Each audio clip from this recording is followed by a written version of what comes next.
Hello, beautiful friends.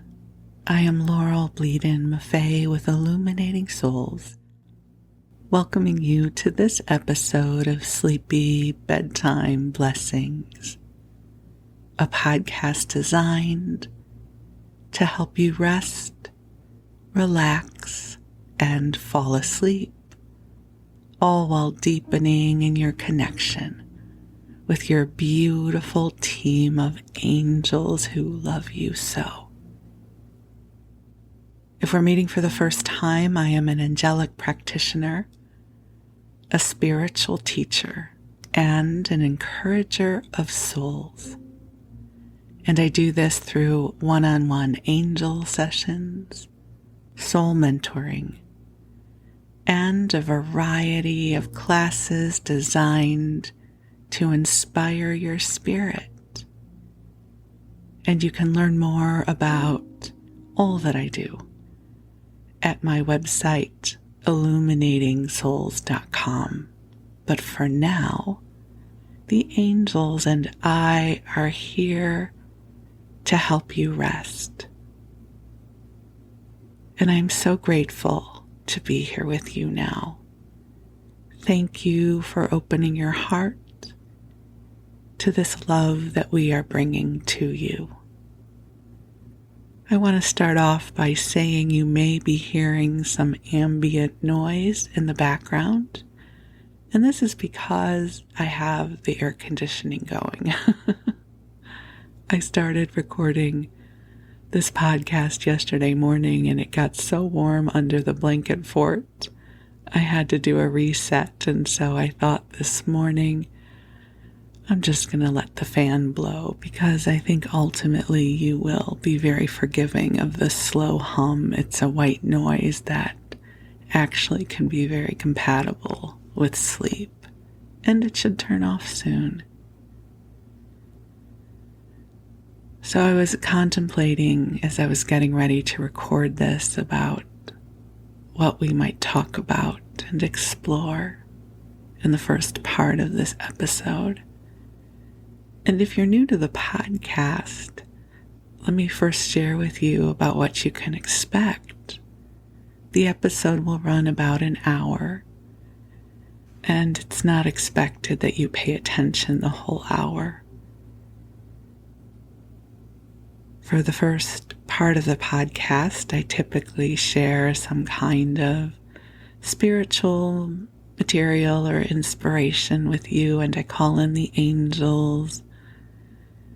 And in the second part of the episode, I will tell you a story or read to you or some kind of cozy ramblings that make it easy for you to drift off.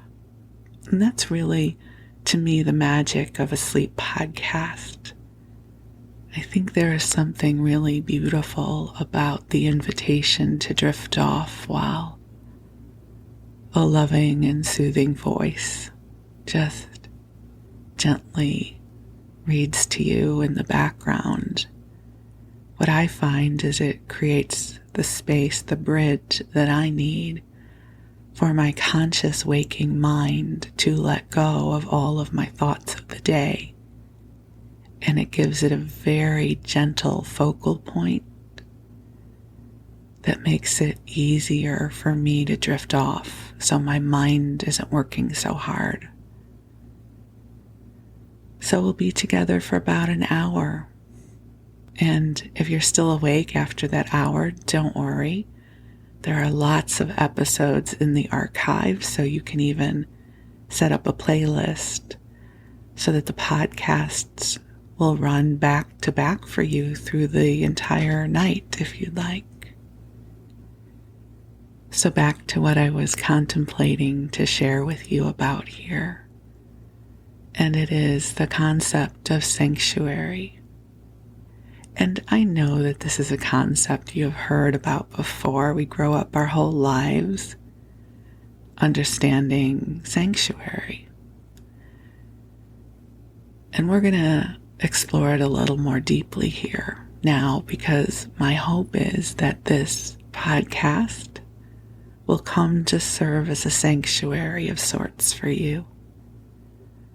a place where you grow familiar with the energy, where you take comfort in the rhythm and the sound of my voice, and it becomes an auditory and vibrational cue for you that it's time to drift off. Several years ago, I was facilitating this beautiful group called Loved Up, and it was named that because my husband and I, when we think about the kind of work that we do, we think we just want to love people up. We want to love you up. So I created this group called Loved Up, and each month we would focus on a different spiritual theme. And one month I felt guided to focus on the theme of sanctuary. And when I teach, it's not that I study really hard and come up with these intense concepts to share. As a channel, I ask the angels to bring to me the wisdom, the guidance, and the insight that we're going to be exploring, and I get to explore it with you. So the month that we explored sanctuary was so beautiful. That sanctuary can be all around us. It can dwell within us. It is that sacred, sweet space where it is easiest to connect with our own hearts and with our own light, where we feel that love and that safety coming in. So as I record this for you, I am underneath my blanket fort. I throw a big blanket over my head and my monitor when I record. This is a form of sanctuary for me. I'm whispering into the microphone, knowing that at some point these auditory vibrational waves will make it to you, and you will get to receive this love, and it feels holy. It feels like such a gift to be here in this blessed energy field with you right now. So this is a form of sanctuary. I find going to sleep at night is a form of sanctuary. I think it's one of the reasons I love it so much. I love my waking life. I have a lovely waking life. But there is something so delicious about crawling underneath the covers at the end of the day, surrounded by pillows. And I sleep with a lot of pillows. I actually have one of those. I think it must be a 5 or 6 foot body pillow that I sleep with, and I have for years. And I curl up, and I love that the room gets dark, and it's a form of sanctuary for me. I think it's one of the reasons I love doing this podcast and using sleep podcasts, because I really appreciate the rituals that help me connect with sacred space. So, my beautiful, beloved friend, I invite you to join me here in sanctuary, in this beautiful, sweet space that is being co-created just for you. And you might wonder how that can be true when many listen to this broadcast, but it is because the angels, your angels, they are with you, and they are co-creating a space to support you right now. And there's nothing you need to do. You've done enough for this day. Just take a nice deep breath in and allow yourself to receive the love and the support that is here with you. The angels have such a deep appreciation for you. You are one of the ways that God's love flows into this world. You are precious in this universe, and we are so deeply grateful for the gift of you. So take a nice deep breath in and allow yourself to feel into the beautiful essence of sanctuary.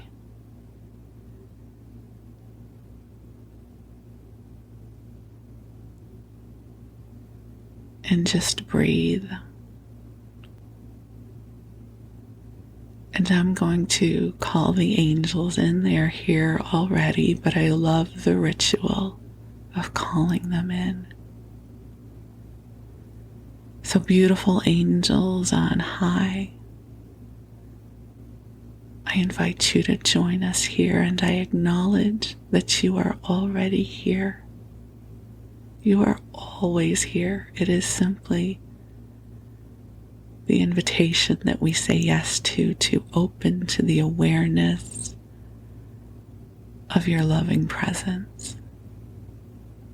So we ask that you join us here. And I ask that you infuse this broadcast with waves of love, calibrated for each of the beloveds that are listening now. Angels, I ask that you ease their burdens, that you hear their prayers and receive them into the heart of God. So, dear ones, if you have any prayers that you would like to share into this beautiful sanctuary, I invite you to bring them into your heart now. You can say them silently or aloud, it is up to you, but the angels are here, and they are receiving your prayers and amplifying them in the heart of God. And just take a breath and know that your prayers are rising up into the heavens and being received and amplified. And now the angels invite you to open your heart and receive the prayers that they are saying on your behalf. It is a beautiful thing to receive a prayer. I am always so deeply moved when someone prays for me. And so in this moment, we pray for you. And your loved ones in heaven pray for you, and your angels pray for you. And just receive the prayers. Receive the matrix of light that has been created in your name and your honor. We are so deeply grateful for you. And God, I ask that you bring each of our beloveds waves of love, divine healing, divine light, sparks of inspiration, illuminating their path forward so they can find their way into greater grace, greater fulfillment, and greater joy. So, dear ones, just take some more nice deep breaths in and out. And I affirm that goodness is coming to you now. That many brighter tomorrows are on your horizons. and that your soul is connecting with inspiration, with greater ease, with delight even, as you move forward. I love the word delight. I will show up for anything that is bathed in delight. So here's to more delightfulness. Here's to feeling the essence of sanctuary wherever we go, knowing that God travels with us. Here is to many, many brighter tomorrows. And here's to a good night's sleep. So, my beloved one, you snuggle on in and cozy on up. Get comfortable in your body and in your bed or in your chair or wherever you are right now. Let yourself get comfortable as best you can. And also give yourself permission to drift off. The angels will be with you. And I'm going to read you a sweet, sweet story. And since our theme in this episode is sanctuary, those sweet, soft spaces that invite us forward, I thought it would be lovely to return to Winnie the Pooh. I read the first few chapters of this in another episode. I can't even remember which one it was, but it was several months ago. And I thought it would be lovely to return to it again as we invoke our inner child, right? The memories of your favorite stuffed animal, if you had one. Mine was named Peanuts. It was a little brown stuffed cocker spaniel with the fuzzy ears. And at some point, I don't know what happened to Peanuts, but he was my favorite stuffed animal. And I probably squished him to pieces in the first few years of my life. So I share with you now Chapter 3 of Winnie the Pooh, in which Pooh and Piglet go hunting and nearly catch a woozle. I love that, woozle, W-O-O-Z-L-E.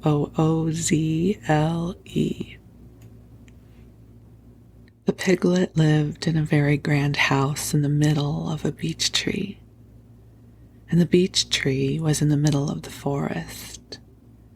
And the piglet lived in the middle of the house.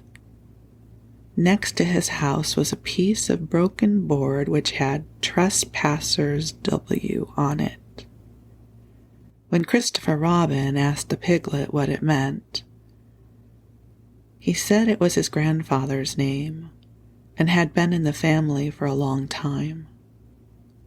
Christopher Robin said you couldn't be called Trespassers W, and Piglet said yes, you could, because his grandfather was, and it was short for Trespassers Will, which was short of Trespassers William, and his grandfather had had two names in case he lost one, Trespassers after an uncle, and William after Trespassers.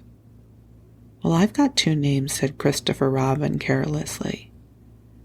Well, there you are. That proves it, said Piglet.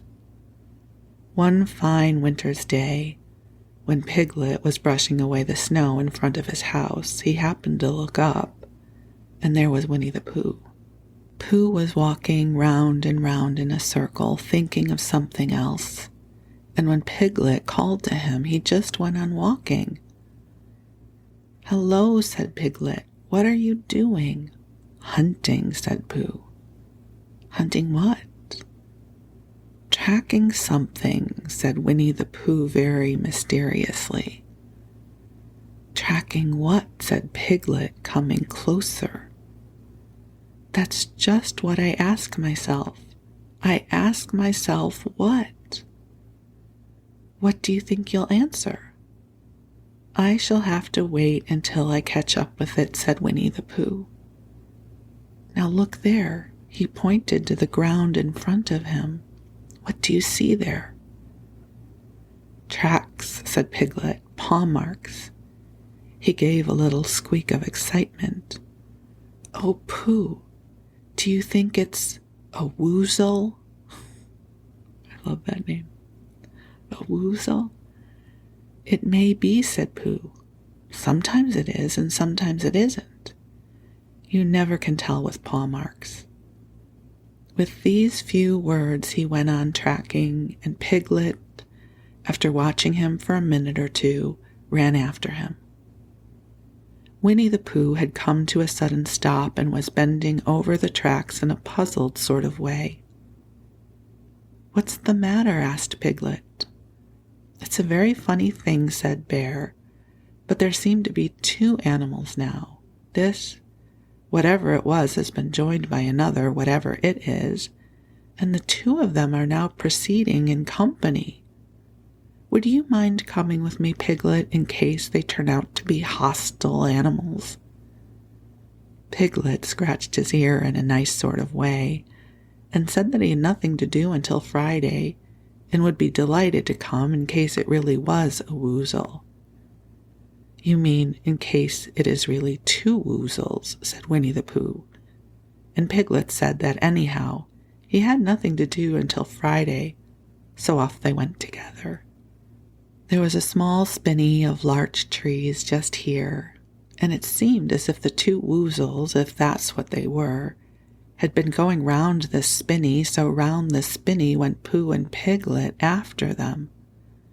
Piglet passing the time by telling Pooh what his grandfather Trespassers W had done to remove stiffness after tracking, and how his grandfather Trespassers W had suffered in his later years from shortness of breath and other matters of interest, and Pooh wondering what a grandfather was like, and if perhaps this was two grandfathers they were after now, and if so, whether he would be allowed to take one home and keep it, and what Christopher Robin would say. And still the tracks went on in front of them. Suddenly, Winnie the Pooh stopped and pointed excitedly in front of him. Look! What? Said Piglet with a jump. And then, to show that he hadn't been frightened, he jumped up and down once or twice in an exercising sort of way. The tracks, said Pooh. A third animal has joined the other two. Pooh, cried Piglet, do you think it is another woozle? No, said Pooh, because it makes different marks. It is either two woozles and one, as it might be, whizzle, or two, as it might be, whizzles and one. If so, it is woozle. Let us continue to follow them. So they went on, feeling just a little anxious now in case the three animals in front of them were of hostile intent. And Piglet wished very much that his grandfather T.W. were there instead of elsewhere. And Pooh thought how nice it would be if they met Christopher Robin suddenly, but quite accidentally, and only because he liked Christopher Robin so much. And then, all of a sudden, Winnie the Pooh stopped again and licked the tip of his nose in a cooling manner, for he was feeling more hot and anxious than ever in his life before. There were 4 animals in front of them. Do you see, Piglet? Look at their tracks. 3, as it were, woozles, and 1, as it was, whizzle. Another woozle has joined them. And so it seemed to be. There were the tracks crossing over each other here, getting muddled up with each other over there, but quite plainly every now and then the tracks of 4 sets of paws. I think, said Piglet, when he had licked the tip of his nose too, and found, that it brought very little comfort. "I think that I have just remembered something. I have just remembered something that I forgot to do yesterday and shan't be able to do tomorrow. So I suppose I really ought to go back and do it now." "We'll do it this afternoon and I'll come with you," said Pooh. "It isn't the sort of thing you can do in the afternoon," said Piglet quickly. "It's a very particular morning thing that has to be done in the morning, and, if possible, between the hours of— what would you say the time was?" "About 12, said Winnie the Pooh, looking at the sun. "Between, as I was saying, the hours of 12 and 12:05. So really, dear old Pooh, if you'll excuse me." "What's that?" Pooh looked up at the sky, and then, as he heard the whistle again, he looked up into the branches of a big oak tree, and then he saw a friend of his. "It's Christopher Robin," he said. "Oh, then, you'll be all right," said Piglet. "You'll be quite safe with him. Goodbye." And he trotted off home as quickly as he could, very glad to be out of all danger again. Christopher Robin came slowly down his tree. "Silly old bear," he said, "what were you doing? First you went round the spinney twice by yourself, and then Piglet ran after you and you went round again together, and then you were just going round a fourth time." "Wait a moment," said Winnie the Pooh, holding up his paw. He sat down and thought in the most thoughtful way he could think. Then he fitted his paw into one of the tracks. Then he scratched his nose twice and stood up. "Yes," said Winnie the Pooh. "I see now," said Winnie the Pooh. "I have been foolish and deluded," he said, "and I am a bear of no brain at all."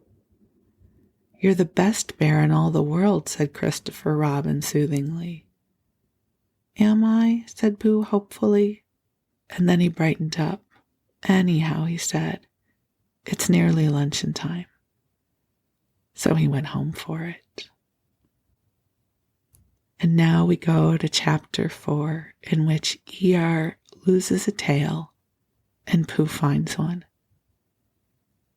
The old gray donkey Eeyore stood by himself in a thistly corner of the forest, his front feet well apart, his head on one side, and thought about things. Sometimes he thought sadly to himself, "Why?" And sometimes he thought, "Wherefore?" And sometimes he thought, "Inasmuch as which?" And sometimes he didn't quite know what he was thinking about. So when Winnie the Pooh came stumping along, Eeyore was very glad to be able to stop thinking for a little, in order to say, "How do you do?" in a gloomy manner to him. "And how are you?" said Winnie the Pooh. Eeyore shook his head from side to side. "Not very how," he said. "I don't seem to have felt at all how for a long time." "Dear, dear," said Pooh, "I am so sorry about that. Let's have a look at you."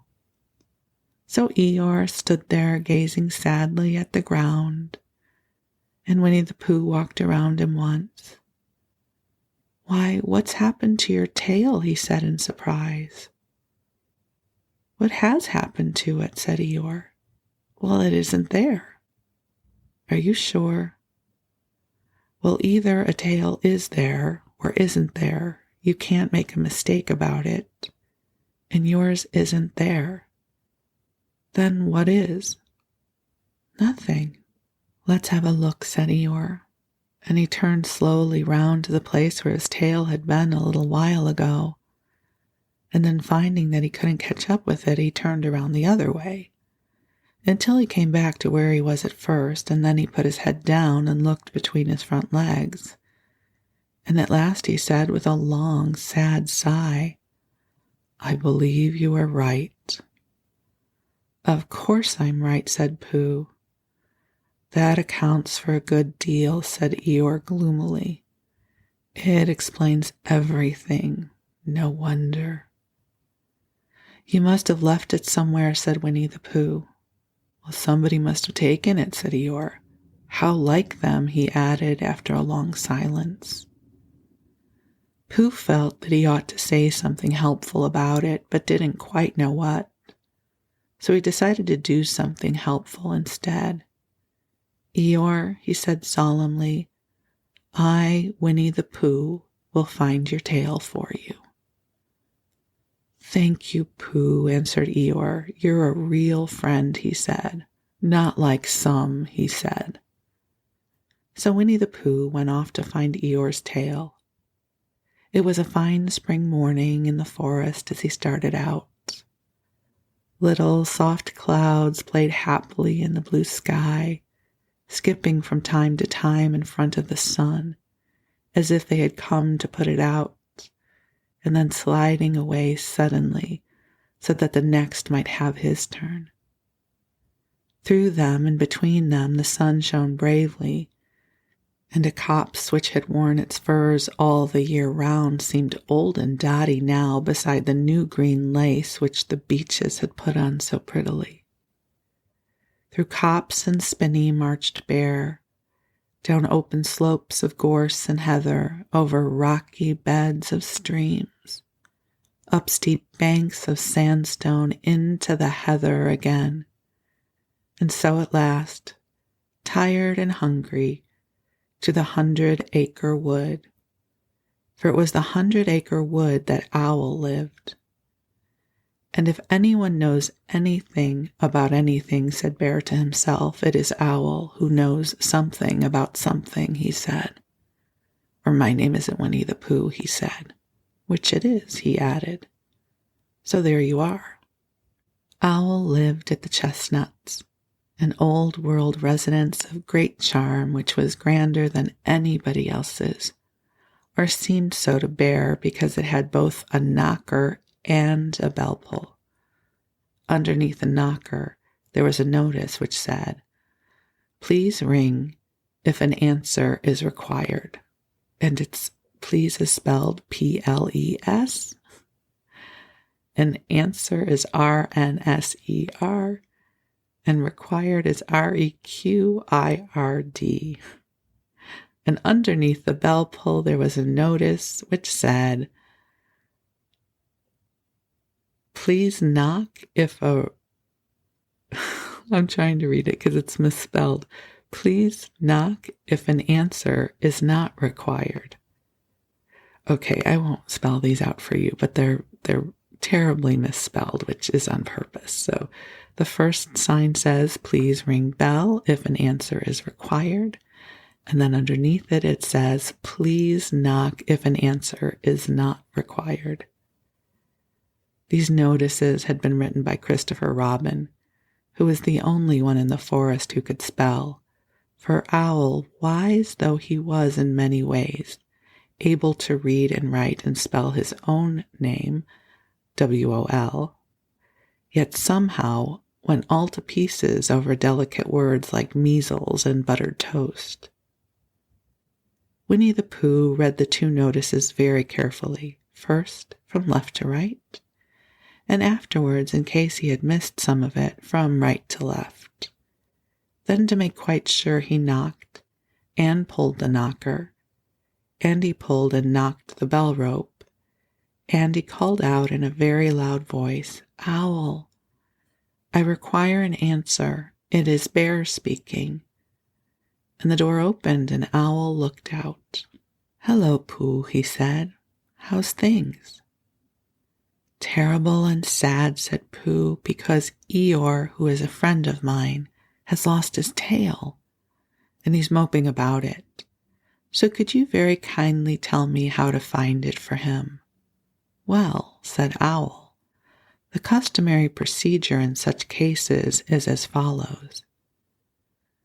What does crustamony proceed cake mean? Said Pooh. For I am a bear of very little brain, and long words bother me. It means the thing to do. Well, as long as it means that, I don't mind, said Pooh humbly. the thing to do is as follows. First, issue a reward. Then, just a moment, said Pooh, holding up his paw. What do we do to this? What were you saying? You sneezed just as you were going to tell me. I didn't sneeze. Yes, you did, Owl. Excuse me, Pooh, I didn't. You can't sneeze without knowing it.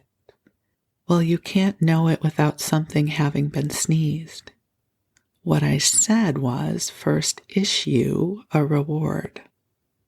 You're doing it again, said Pooh sadly. A reward, said Owl very loudly.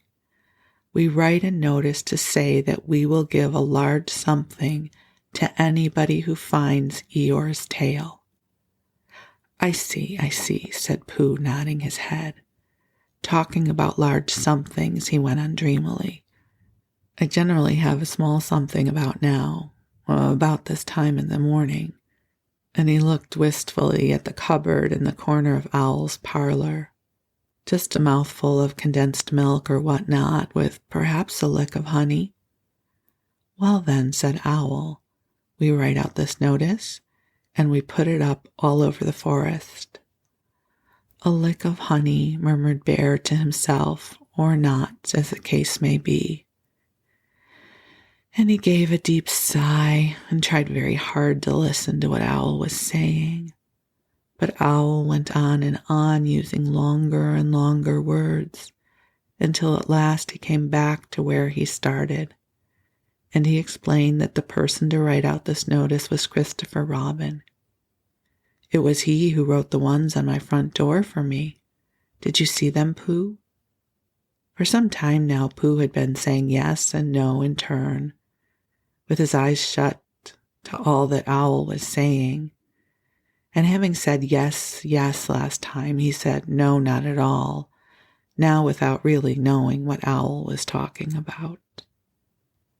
Didn't you see them? Said Owl, a little surprised. Come and look at them now. So they went outside, and Pooh looked at the knocker and the notice below it, and he looked at the bell rope and the notice below it. And the more he looked at the bell rope, the more he felt that he had seen something like it somewhere else some time before. Handsome bell rope, isn't it? Said Owl. Pooh nodded. It reminds me of something, he said, but I can't think what. Where did you get it? I just came across it in the forest. It was hanging over a bush, and I thought at first somebody lived there. So I rang it and nothing happened. And then I rang it again very loudly, and it came off in my hand. And nobody seemed to want it.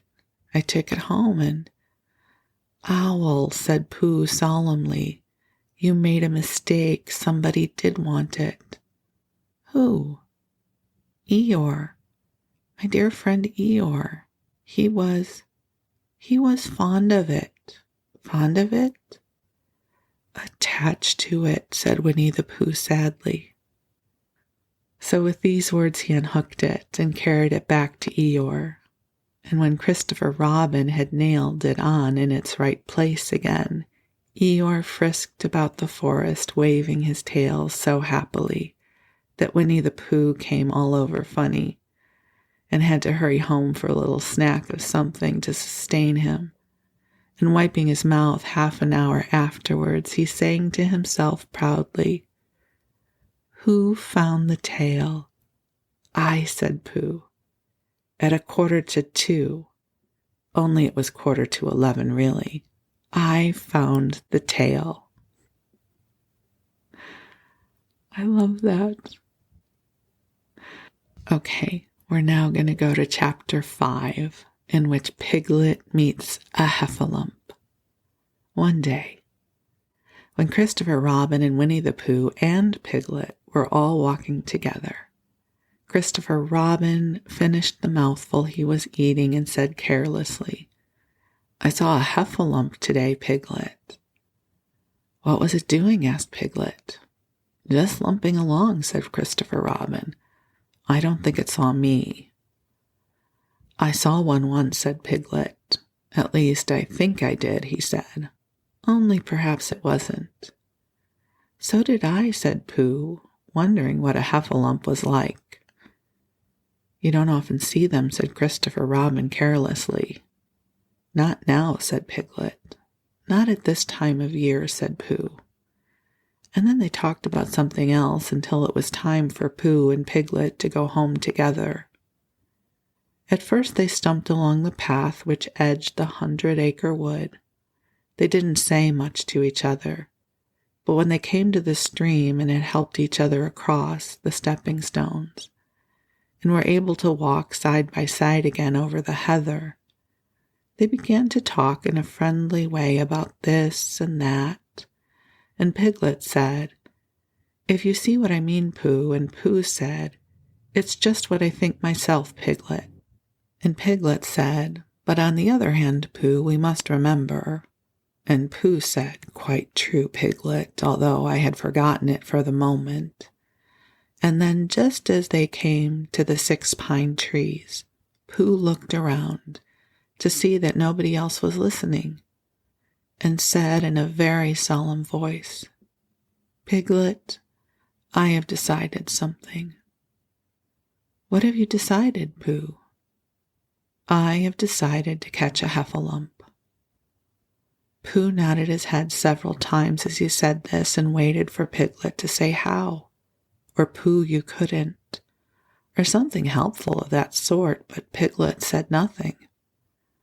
The fact was, Piglet was wishing that he had thought about it first.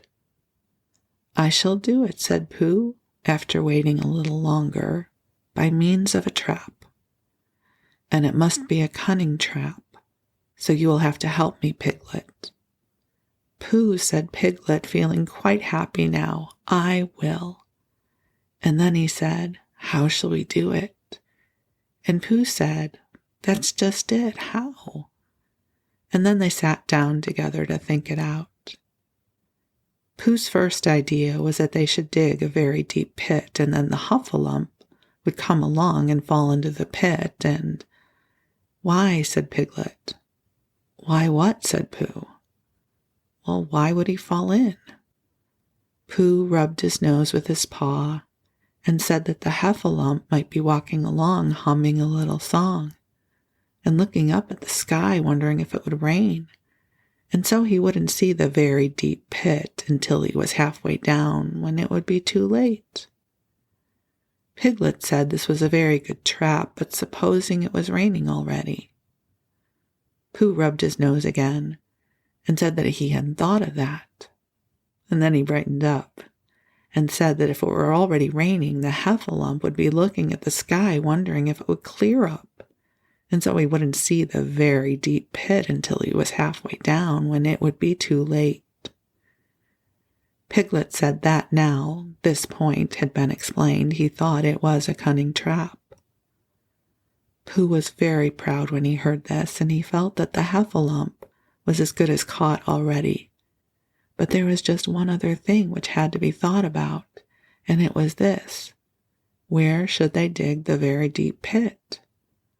Piglet said the best place would be somewhere where a heffalump was, just before he fell into it, but only about a foot farther on. "But then he would see us digging it," said Pooh.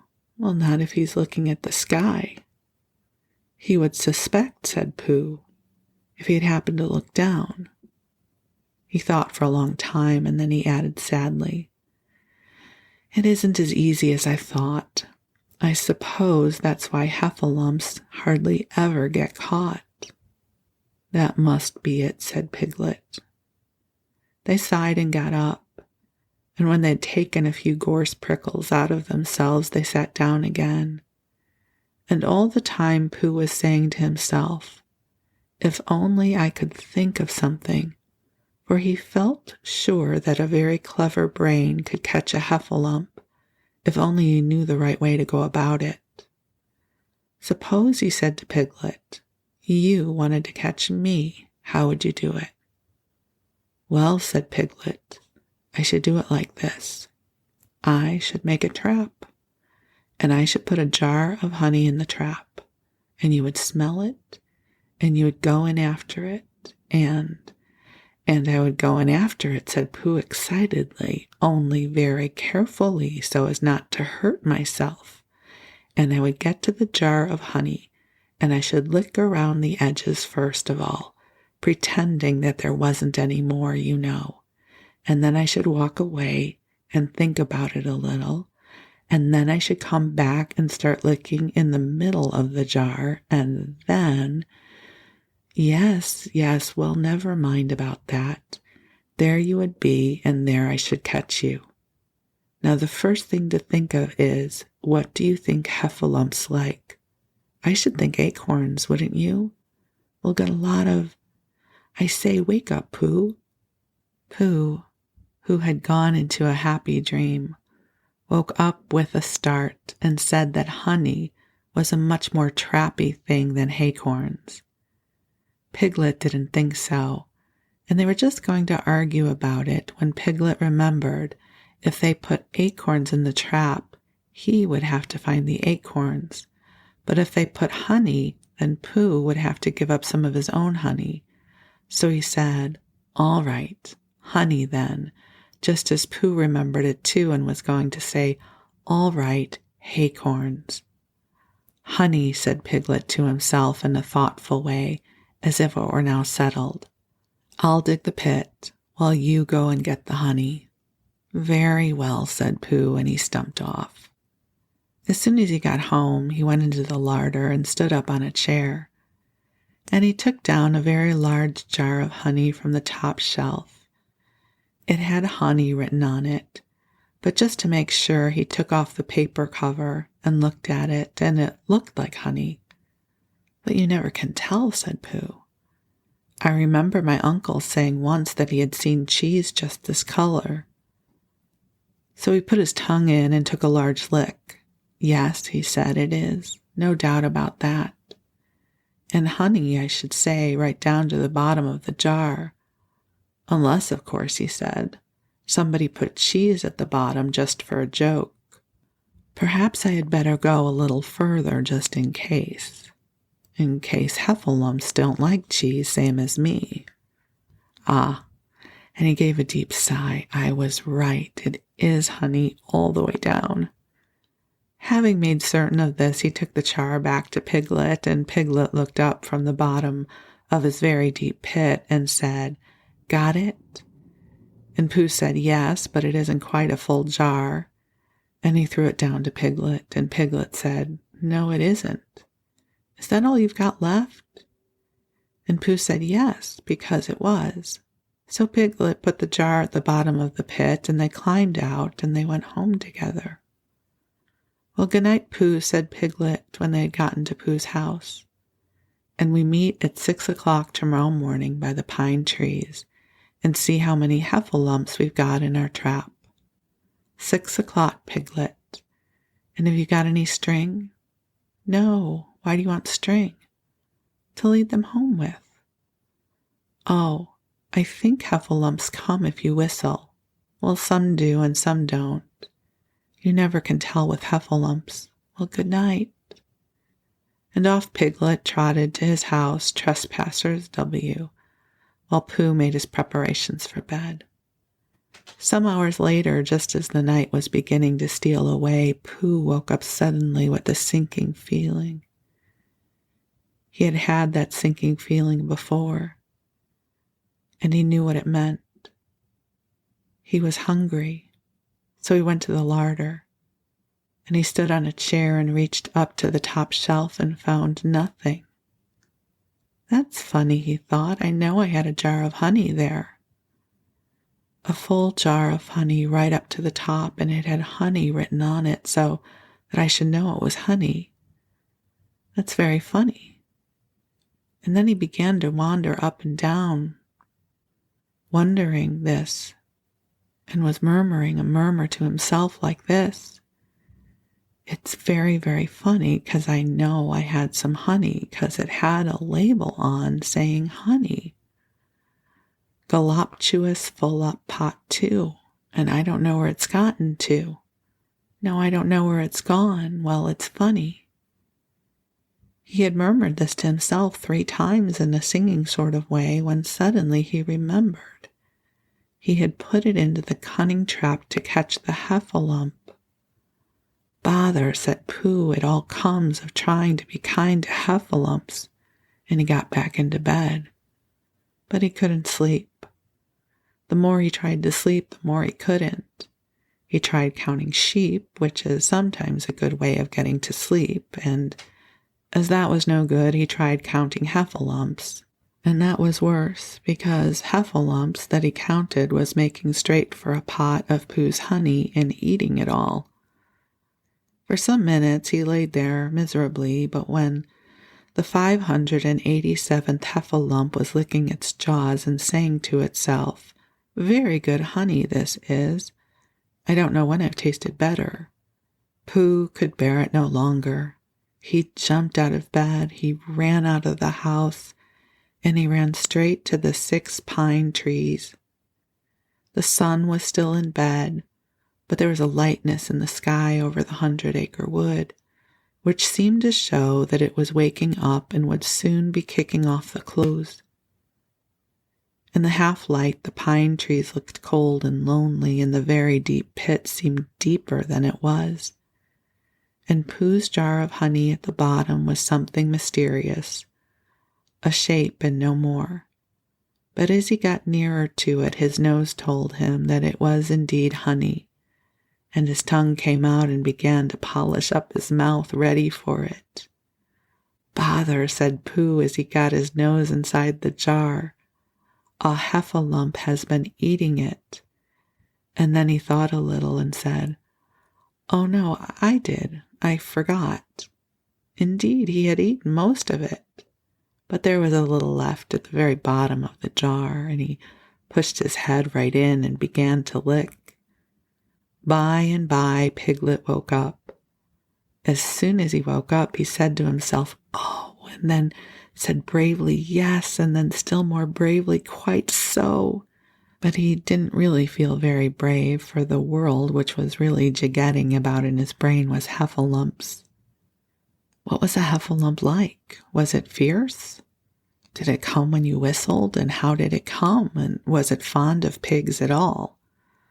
If it was fond of pigs, did it make any difference what sort of pig? Supposing it was fierce with pigs, would it make any difference if the pig had a grandfather called Trespassers William? He didn't know the answer to any of these questions, and he was going to see his first heffalump in about an hour from now. And of course Pooh would be with him, and it was much more friendly with 2. But suppose heffalumps were very fierce with pigs and bears? Wouldn't it be better to pretend that he had a headache and couldn't go up to the 6 pine trees this morning? But then he supposed it was a very fine day and there was no heffalump in the trap. There he would be in bed all the morning, simply wasting his time for nothing. What should he do? And then he had a clever idea.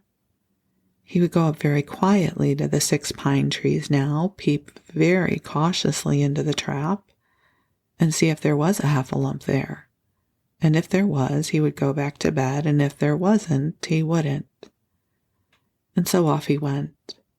At first he thought there wouldn't be a heffalump in the trap, and then he thought there would, and as he got there nearer, he was sure that there would, because he could hear it heffalumping about it like anything. "Oh dear, oh dear, oh dear," said Piglet to himself, and he wanted to run away, but somehow, having gotten so near, he felt that he must see what a heffalump was like, so he crept to the side of the trap and looked in. And all the time, Winnie the Pooh had been trying to get the honey jar off his head. The more he shook it, the more tightly it stuck. "Bother," he said inside the jar, and "Oh, help," and mostly, "Ow." And he tried bumping it against things, but he couldn't see what he was bumping it against, and it didn't help him. And he tried to climb out of the trap, but as he could see nothing but jar, and not much of that, he couldn't find his way. So at last he lifted up his head, jar and all, and made a loud roaring noise of sadness and despair. And it was at that moment that Piglet looked down. "Help! Help!" cried Piglet. "A heffalump! A horrible heffalump!" And he scampered off as hard as he could, still crying out, "Help! Help! A horrible hoffalump! Hoff! Hoff! A hellable horralump! Hal! Hal! A hoffable hellerump!" And he didn't stop crying and scampering until he got to Christopher Robin's house. "Whatever is the matter, Piglet?" said Christopher Robin, who was just getting up. "Heff," said Piglet, breathing so hard that he could hardly speak. A heffalump." "Where?" "Up there," said Piglet, waving his paw. "What did it look like?" Like it had the biggest head you ever saw, Christopher Robin, a giant, enormous thing, like nothing, a huge, big, well, like I don't know, like an enormous, big nothing, like a jar." "Well," said Christopher Robin, putting on his shoes, "I shall go and look at it. Come on." Piglet wasn't afraid if he had Christopher Robin with him, so off they went. "I can hear it, can't you?" said Piglet anxiously as they got near. "Well, I can hear something," said Christopher Robin. It was Pooh bumping his head against a tree root he had found. "There," said Piglet. "Isn't it awful?" And he held on tight to Christopher Robin's hand. Suddenly Christopher Robin began to laugh, and he laughed, and he laughed, and he laughed.